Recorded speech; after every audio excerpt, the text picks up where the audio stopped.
Диләрә Юсупова әлеге хуҗалыкка эшкә 2019 елның мартында килә. Көнгә 3 тапкыр сыер савы җыештырып, охшарларына бирү бер дә ялыктырмый, киресенчә, күңелемне биреп, яратып эшлим эшемне ди ул. Моның өстенә әле өйләрендә дә 7 баш мөгезләре терлек бар икән. Идегесен ирем эшли. Булышып китәмен ди менә. Идегесен ул эшлим инде. Әмма шушы мал асрауның аның барыбер файдасы бармы? Бар инде ничек булмасын инде. Асрап ятмыйсың, бөтенләй файдасы булмасын. Бар. Көндәлек акча инде.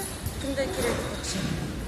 Эш башлангычы нәкъ пандемияга туры килүгә карамастан, бер генә эш көнебез дә бушка узмады. Акчасын да вакытында түләп киләләр ди ул.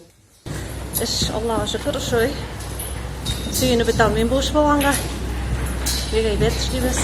Коллектив әйбәт. Ниязга рәхмәт бу ферманы булдырганына. Анна Кудряшова фирмада беренче көннән үк хезмәт куя, ерактан ук кайтартылган сыер малларын шундук үз иттек. Һәрберсенә исемнәр дә табып өлгердек ди ул. Сөйләшү дә беренче көннән татарча гына дип шаярта сыер саучылар. Кайткан сыерлар татарча аңлыймыни? Өйрәттек инде татарчага. Татарча сөйләшәбез. 2000 елдан бирле Нияз Шәмсетдинов Мәшләк авылында зоотехник, җитәкче урынбасары, җитәкче вазифаларын башкара. 2014 елда крестьян фермер хуҗалыгы ачу уе килә. Инде 2017 елда грант тотып, Еники Шишмә авылында әлеге ферманы торгыза башлый. Авыл бетә. Авылда бер дә калмаган инде, шуңа күрә бу ферманы төзедек. Найки шунда. 2019 елда Волга өлкәсеннән фермага 103 баш сыер малы кайтартыла. Алар ноябрь-декабрь айларында бозаулый ук башлыйлар.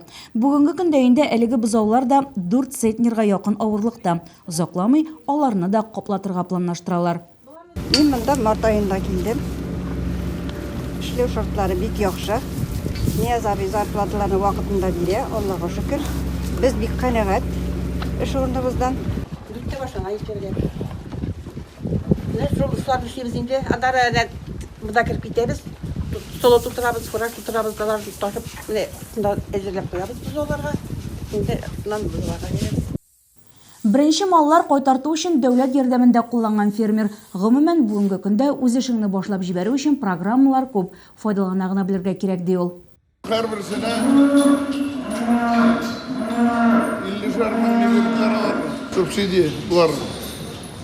Булар почти 180 мең сыерлар һәрберсе. Ну 50 меңен хөкүмәт каплады, рәхмәт. Анысында ни түгел бирәләр. Вакытлы эшчеләр белән бүген 30 кеше исәпләнә фермерның коллективында. Уртача хезмәт хакы 20 мең сум.